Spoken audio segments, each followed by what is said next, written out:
सो आज का लेक्चर ऐसा लेक्चर है कि जो एक गूगल एड्स एक्सपर्ट को गूगल एड्स एक्सपर्ट बनाता है। ठीक है, अगर आप इस तरह की चीजें जो है वो स्किन केयर प्रोडक्ट्स होती हैं जी, स्किन केयर प्रोडक्ट एडवर्टाइज होती हैं, उनको आप एडवर्टाइज कर सकते हैं। ठीक है, लेकिन अगर आप कोई ऐसी क्रीम है जो पेन रिलीवर क्रीम्स है, ठीक है, या रैशेज वाली जो क्रीमें हैं, वो आप एडवर्टाइज नहीं कर सकते। ठीक है, तो skin care is something else, वो ब्यूटी की कैटेगरी में आ जाती है, ब्यूटी की कैटेगरी अलाउड है। ठीक है। सो आज का जो लेक्चर मैं दोबारा से स्टार्ट कर देता हूँ कि गूगल एड्स के एक्सपर्ट को अगर कोई एक्सपर्ट बनाता है तो वो आज के लेक्चर है। ठीक है, आज हम देखेंगे कि कौन कौन से मैट्रिक्स होते हैं, या हम उनको केपीआईज भी बोलते हैं, की परफॉर्मेंस इंडिकेटर्स। ठीक है, कौन कौन से इंडिकेटर्स हैं, कौन सा ऐसा डेटा है जो गूगल एड्स में इंपॉर्टेंट होता है, जिसको आपने देखना होता है, और उसको देखने के बाद आपने डिसीजंस लेने होते हैं, मार्केटिंग डिसीजंस। ठीक है। तो आज का काम बहुत ज्यादा है, टाइम बहुत कम है। तो जब मेरी स्क्रीन आपको नजर आ जाए तो काइंडली कंफर्म कर दीजिएगा।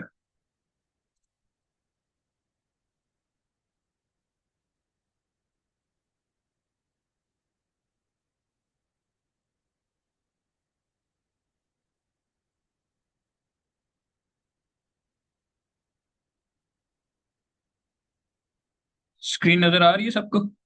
काइंडली चैट में कंफर्म करते हैं।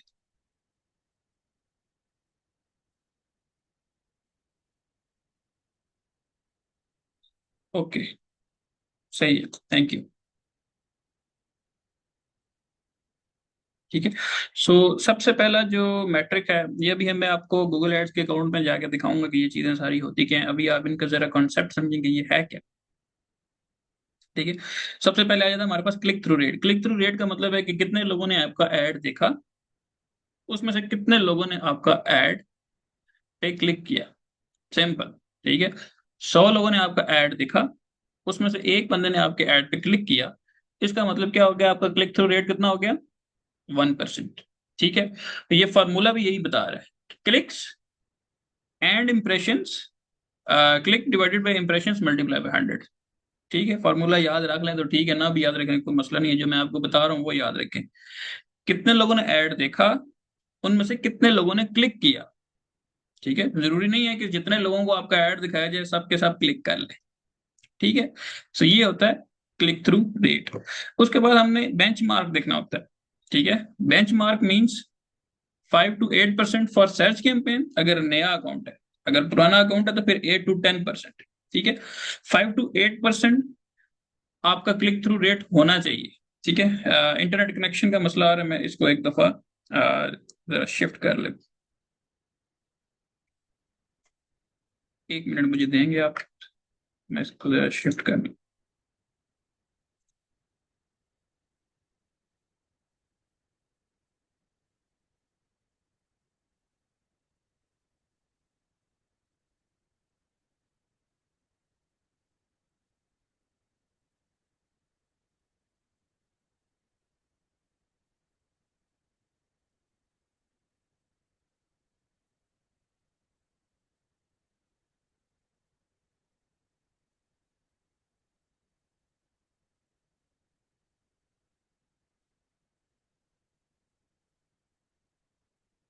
चलें जी, चैट में काइंडली कंफर्म कर दें अगर आपको मेरी आवाज भी आ रही है और मैं भी नजर आ रहा हूँ।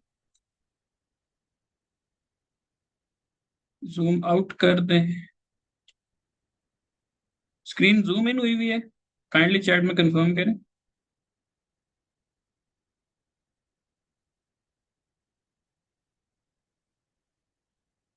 अच्छा, सही है।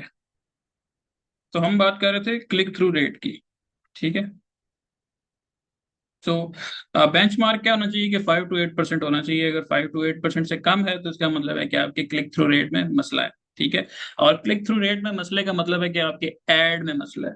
ठीक है, जो आपकी एड मैसेजिंग है, अगर सर्च एड की बात करें तो जो आपकी हेडलाइंस है, जो आपकी डिस्क्रिप्शन है, जो आपकी साइट लिंक्स हैं, उनमें मसला है, वो आपकी ऑडियंस के साथ रेजोनेट नहीं कर रही, आपने उनको चेंज करना है। ठीक है, आपने कोशिश ये किया करेंगे, 2-3 एड्स बनाया करें डिफरेंट वेरिएशंस के साथ, डिफरेंट हेडलाइंस के साथ, ठीक है। और फिर उनको टेस्ट किया करें, और उसमें से जिसका सबसे बेस्ट क्लिक थ्रू रेट हो उसको आप रखें, ठीक है। सो क्लिक थ्रू रेट का मतलब क्या है? आपके एड में मसला है, एड कॉपी में मसला है, आपके हेडलाइंस में मसला है, ठीक है।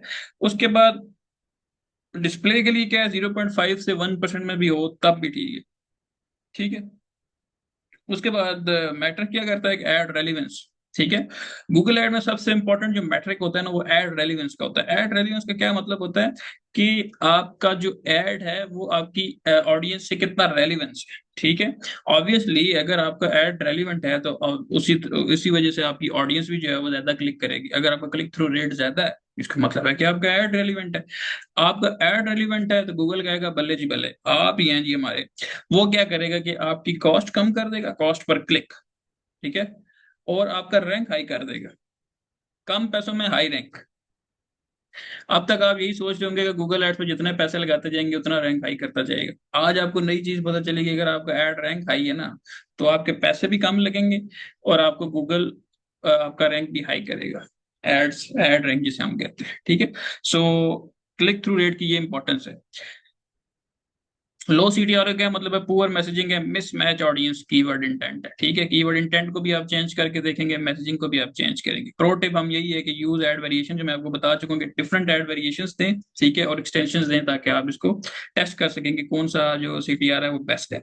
उसके बाद आ जाता है cost per click. Cost per click जैसे नाम से ही पता चल रहा है कि एक क्लिक के कितने पैसे पड़ रहे हैं, ठीक है। अब आप गूगल एड सीख रहे हैं, तो गूगल एड बेसिकली पे पर क्लिक का प्लेटफॉर्म है, ठीक है। एक क्लिक के हिसाब से आपको गूगल चार्ज करता है। कॉस्ट पर क्लिक का मतलब है कि एक क्लिक की कितनी कॉस्ट है, ठीक हो गया। इसको जो है वो कैलकुलेट कैसे किया जाता है? टोटल कॉस्ट ओवर क्लिक्स, ठीक है। और इन्फ्लुएंस मैंने आपको बताया था कि अगर क्वालिटी स्कोर आपका सही है, ठीक है, तो आपका जो कॉस्ट पर क्लिक है वो कम हो जाएगी, और एड रैंक जो है वो आपका इंप्रूव हो जाएगा, ठीक है।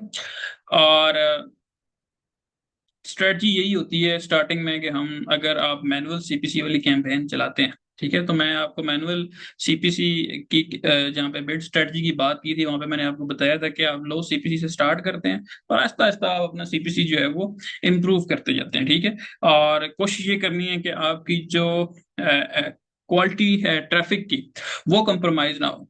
अब सवाल ये बनता है कि क्वालिटी ट्रैफिक कैसे, क्वालिटी ट्रैफिक क्या चीज होती है? हमें कैसे पता चलेगा जो ट्रैफिक हमें मिल रही है वो क्वालिटी ट्रैफिक मिल रही है? वो आपको ऐसे पता चलेगा कि आपकी आपकी जो ट्रैफिक है वो, जो आपका कन्वर्जन रेट है, ठीक है, कितने लोग आपकी वेबसाइट पे आ रहे हैं, उसमें से कितने लोग कन्वर्ट कर रहे हैं, वो जो आपका कन्वर्जन रेट है वो बेसिकली आपकी ट्रैफिक क्वालिटी को डिटरमिन करेगा। अगर आपका सर्च कैंपेन में कन्वर्जन रेट 8 to 10% है, दैट मीन्स कि आपकी जो ट्रैफिक है वो क्वालिटी ट्रैफिक है। लेकिन अगर कन्वर्जन रेट आपका कम है उससे, दैट मीन्स कि आपकी ट्रैफिक की क्वालिटी जो है वो खराब है, वो आपको वहां से पता चलेगी। सो लो सीपीसी, आहिस्ता आहिस्ता आहिस्ता आहिस्ता आप उसको इंक्रीज कर सकते हैं। क्वालिटी ट्रैफिक जो है वो कॉम्प्रोमाइज नहीं होनी चाहिए, आपका कन्वर्जन रेट कॉम्प्रोमाइज नहीं होना चाहिए, ठीक है। और प्रो टिप आपको ये भी बता रहे हैं कि low CPC doesn't mean success. Obviously कम पैसे आप लगाएंगे, एक क्लिक की कम कॉस्ट देंगे। अब आप फर्स्ट करें, एक क्लिक का $1 दे रहे हैं, आपका कंपेटिटर आया है वो एक क्लिक के $5 दे रहा है गूगल को, तो गूगल किसको दिखाएगा? ज्यादा देर किसको दिखाएगा? $5 वाले को। ज्यादा ऊपर किसको दिखाएगा? $5 वाले को, ठीक है। वो बात आपकी ठीक है कि अगर आप क्वालिटी स्कोर इंप्रूव कर लेते हैं तो गूगल आपको जो है वो सीपीसी कम करके आपका रैंक इंप्रूव करेगा, लेकिन इतना इंप्रूव नहीं करेगा कि वो आपके एक कंपटीटर जो है वो आपके अगेंस्ट $5 लगा रहा है, एक के अगेंस्ट $5, उससे ऊपर आपको दिखा दे, उससे ऊपर नहीं लेके जाएगा। हाँ, आपका डॉलर है, आपका कंपेटिटर $1.5 है, तो हो सकता है आपका रैंक अच्छा हो तो आपको $1.5 वाले से ऊपर दिखा दे, क्योंकि जिन्हें $5-10 लगाए हुए हैं एक के अगेंस्ट, तो फिर आपका कोई चांस नहीं है उसके ऊपर दिखने का या उससे ज्यादा टाइम दिखने का, ठीक है। So low CPC doesn't mean success. Some time कुछ इंडस्ट्रीज होती हैं जिनके सीपीसी बहुत हाई होते हैं, जैसे रियल एस्टेट की इंडस्ट्री होती है, उसका सीपीसी बहुत ज्यादा हाई होता है, ठीक है। लेकिन ऑब्वियसली उसके अगेंस्ट जो आपको रिटर्न आ रहे हैं वो भी तो ऐसे ही होते हैं ना। अगर आपकी एक भी डील क्लोज होती है तो जो है वो आपके सारे जो कॉस्ट वगैरह है उसमें आराम से कवर हो जाती है, ठीक है। So balance sheet with conversion matrix मैंने आपको बता दिया कि इसको बैलेंस किसके साथ करना है, आपने कन्वर्जन रेट के साथ करना है। ठीक है। और साथ ही हमारा कन्वर्जन रेट आ गया। कन्वर्जन रेट के फॉर्मूला है, आप फॉर्मूले को देख के परेशान ना हो, मैं आपको बता देता हूँ कि कितने लोगों ने आपके ऐड पे क्लिक किया और उनमें से कितने लोगों ने फॉर्म फिल किया। अगर फॉर्म फिल किया है तो, अगर आपका जो कन्वर्जन है वो ई कॉमर्स की है, तो कितने लोगों ने क्लिक किया और कितने लोगों ने आपसे चीज परचेज कर ली, मल्टीप्लाई बाय 100, वो परसेंटेज बन जाएगी कन्वर्जन रेट की। सवाल आया था होना कितना चाहिए, ई कॉमर्स के केस में 1 to 3% होना चाहिए। और अगर हम सर्च एड्स की बात करें या लीड जेन की बात करें तो ये 8 to 10% होना चाहिए, जैसे हमने ऑलरेडी बात कर दी। ठीक है। बेंच मार्क जो है वो 2 से 5% है, डिपेंड करता है इंडस्ट्री पर, लेकिन मैंने आपको बता दिया कि ई कॉमर्स के लिए 1 to 3%। ठीक है। और लीड जेन के लिए 8 to 10%। ठीक है। और ऑप्टिमाइजेशन आप कैसे कर सकते हैं, obviously landing page one of the most important thing in the Google ads. ठीक है। अब आप लैंडिंग पेज समझ लेंगे, आपकी दुकान है, अगर आपकी दुकान ही गंदी है ना, तो आप जितनी मर्जी अच्छी ट्रैफिक ले आए, ठीक है, तो आपका कुछ नहीं बन सकता। ठीक है। लेकिन अगर आपने दुकान से ही अपनी चमका के रखी हुई है ना, ठीक है, तो फिर आपके कन्वर्जन के चांसेस ज्यादा हो जाते हैं। ठीक है। सो इम्प्रूव लैंडिंग पेज एक्सपीरियंस। ठीक है। उसके बाद यूज इंटेंट बेस्ड कीवर्ड्स। ठीक है। ये हम शुरू से बात करते आए हैं। कीवर्ड रिसर्च में हमने बात की, एड क्रिएशन में हमने बात की कि इंटेंट को जो है वो हमने नजर में रखना है, हमने सर्च वॉल्यूम पे नहीं जाना कि इस कीवर्ड का वॉल्यूम ज्यादा है तो उसको ले लो, नहीं। इंटेंट अगर है तो हम उसको लेंगे, वरना नहीं रखेंगे। उसके बाद ऑडियंस टारगेटिंग। ठीक है, जैसे हमने बात की थी ऑडियंस टारगेटिंग में कि ऑडियंस कैसे बनाते हैं, उसको टारगेट कैसे करते हैं, रेलिवेंसी इंक्रीज करने के लिए आप उसको यूज करेंगे ताकि आपका कन्वर्जन रेट जो है वो इंप्रूव हो सके। उसके बाद आ जाता है हमारे पास रिटर्न ऑन एड स्पेंड।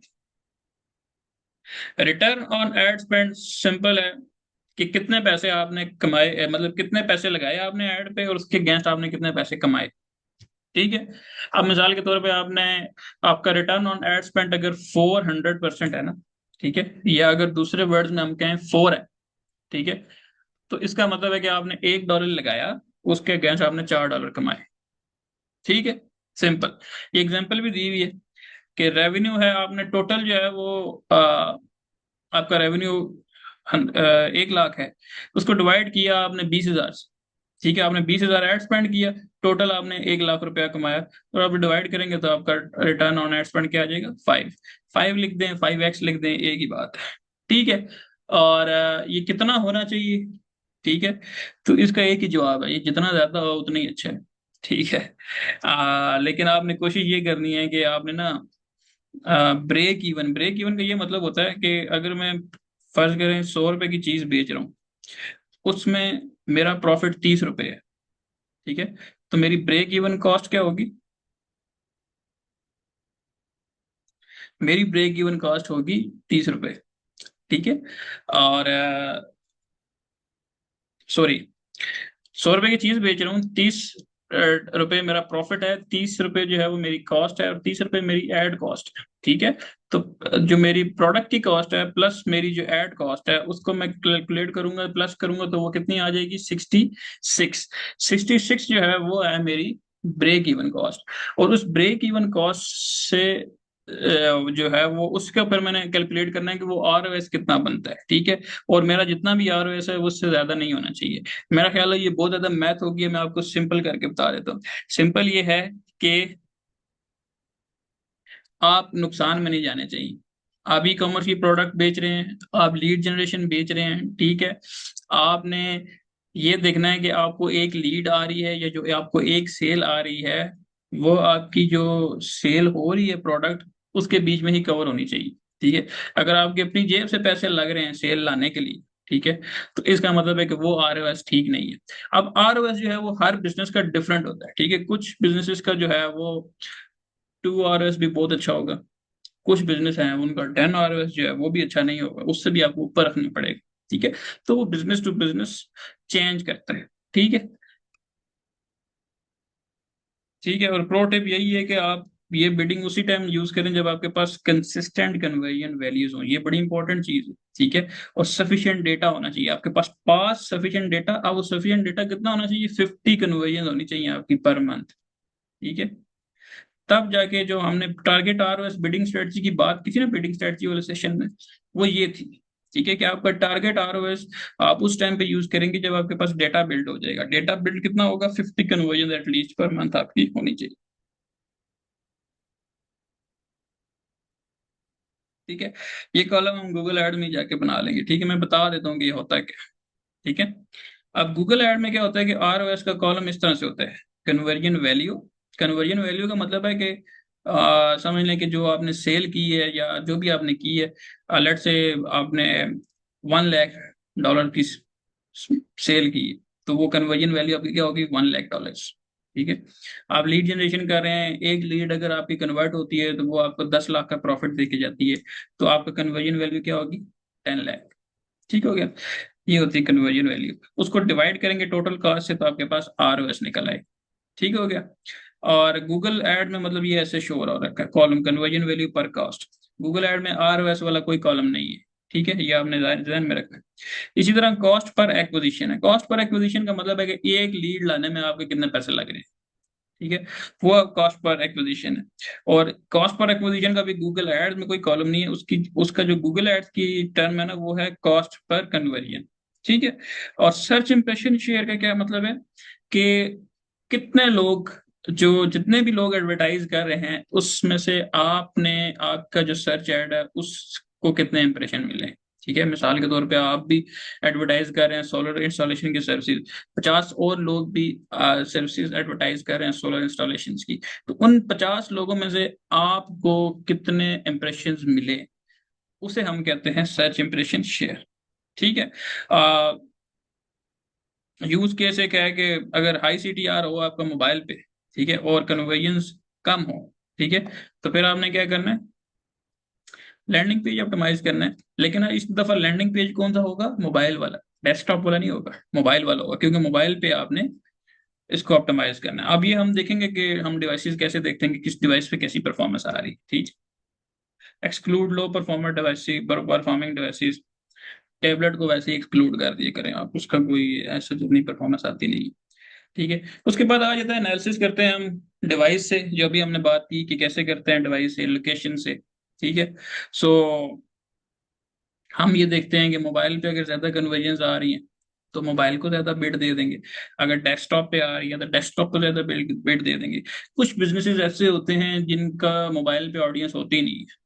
ठीक है, जो कॉर्पोरेट अवार्ड्स वाले बिजनेसेस होते हैं ना, ये लोग, इनकी मोबाइल पे ऑडियंस नहीं होती, इनकी जो ऑडियंस होती है वो यूजली जो है वो डेस्कटॉप से आ रही होती है। ठीक है, तो फिर उस केस में हम मोबाइल्स की जो प्लेसमेंट है वही एक्सक्लूड कर देते हैं। उसके बाद टेस्ट डिवाइस स्पेसिफिक क्रिएटिव और लैंडिंग पेजेस। ठीक है, ये बात हो चुकी है कि आपने डिवाइस स्पेसिफिक लैंडिंग पेज, ये नहीं कि आपको एक ही लैंडिंग पेज है वही आपने जो है वो मोबाइल के हिसाब से भी उसको बनाया हुआ है। मोबाइल के हिसाब से आप उसको डिफरेंट लैंडिंग पेज होगा। अगर आप अपना कन्वर्जन रेट ऑप्टिमाइज करना चाहते हैं, ऐड की परफॉर्मेंस ऑप्टिमाइज करना चाहते हैं, अपनी कॉस्ट को कंट्रोल करना चाहते हैं, तो आपने लैंडिंग पेज पे बहुत फोकस करना है। स्पेशली अगर मोबाइल से आपको ज्यादा कन्वर्जेंस आ रही है तो फिर आपने मोबाइल, जो आपका जो लैंडिंग पेज है वो मोबाइल को ज्यादा फोकस कर रहा हो और मोबाइल के हिसाब से ज्यादा जो है वो ऑप्टिमाइज होना चाहिए। ठीक है, एडवांस्ड टिप हम यही कर देते हैं कि consider separate campaigns by device. एक मोबाइल की चला लें, एक गूगल की चला लें।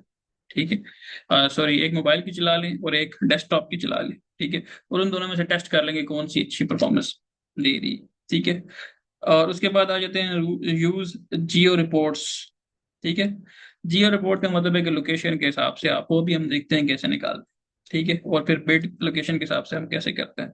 उसके बाद टाइम बेस्ड इनसाइड है। ठीक है, वो भी हम देखते हैं कि टाइम का जो है वो देखते हैं कि किस टाइम पे ज्यादा कन्वर्जन आ रही है। ठीक है, तो फिर उस टाइम पे जो है वो हम स्पेसिफिक एक कैंपेन चलाते हैं जो कि उन उन टाइम पे जो है वो ज्यादा हमारे एड्स को विजिबल कर देती है। ठीक है, और एड्स कैजुअल। ठीक है, जैसे हमने बात की कि कोई बिजनेस ऐसा है जो कि सिर्फ मंडे टू फ्राइडे ही ओपन होता है सुबह 9 to 5। ठीक है, और लेट्स से वो फोन कॉल आपने ऐड चलाया और कोई बंदा जो है वो आगे से रिसेप्शनिस्ट है, अब रिसेप्शनिस्ट जो है वो सिर्फ बिजनेस आवर्स में बैठा होता है। ठीक है, तो अब आप जो ऐड चलाएंगे ऑब्वियसली आप उसी टाइम के अंदर अंदर चलाएंगे, क्योंकि उस टाइम के बाहर अगर आपने ऐड चलाया तो रिसेप्शनिस्ट को कॉल आएगी, रिसेप्शनिस्ट तो बैठा नहीं है कॉल उठाने के लिए, तो वो आपका एड स्पेंड वेस्ट हो जाएगा। ठीक है, ये भी हम देखेंगे कि हम इसको उसमें देखते कैसे हैं, गूगल एड में कैसे इसको देखते हैं। ठीक है, एक चेक लिस्ट मैंने आपके लिए बना दी है। ठीक है, अगर लो सीटीआर हो तो क्या करना है, हेडलाइंस इंप्रूव कर देनी है, साइट लिंक्स, एड कॉपी बात हो चुकी है इस पे ऑलरेडी। हाई सीपीसी और क्वालिटी स्कोर आपने इंप्रूव करना है, और एक्सपेंसिव कीवर्ड्स को पास कर देना है, इस पे भी बात हो चुकी है। लो सीवीआर, ठीक है, लो सीवीआर मींस कन्वर्जन रेट। अगर लो कन्वर्जन रेट है तो आपने अपने जो वेबसाइट उसकी लैंडिंग स्पीड को चेक करनी है। ठीक है, पेज लोड स्पीड जिसे बोलते हैं। ठीक है, उसको आपने ऑप्टिमाइज करना है। या आपने CTA clarity, call to action clarity, हमने एक दफा बात की थी कि कॉल टू एक्शंस को कैसे जो है वो क्लैरिटी हम उसमें लेके आते हैं। और उसके बाद कीवर्ड मैच के कीवर्ड आपके जो है वो, अगर तो आप ब्रॉड में चाह रहे हैं तो आप उसको फ्रेज में करके देखिए, फ्रेज में नहीं सही आ रही परफॉर्मेंस तो एग्जैक्ट में करके देखिए। ठीक है, उसके बाद लो आरओएस। ठीक है, लो आरओएस अगर आपका आ रहा है, ठीक है, तो आपने सिंपल नॉन कन्वर्टिंग टर्म्स को निकाल देना है। ठीक है, डिफरेंट बिडिंग स्ट्रेटजी चेक कर लें, डिफरेंट बिड्स टेस्ट कर लें, जिसपे आपका जो रिक्वायर्ड आरओएस है वो आ रहा हो आपको। ठीक है, सो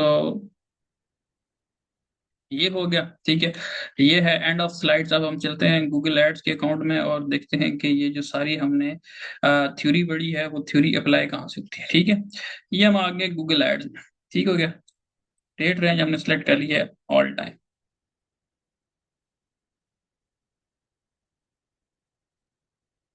सही हो गया। अब ये है हमारे पास कॉलम्स, इन कॉलम्स को अरेंज कैसे करते हैं, यहाँ से आप आएंगे कॉलम्स पे, मॉडिफाई कॉलम्स। ठीक है, अब आपने ना इसको फनल के हिसाब से जो है वो कॉलम को अरेंज करना, कैसे वो मैं आपको दिखाता हूँ।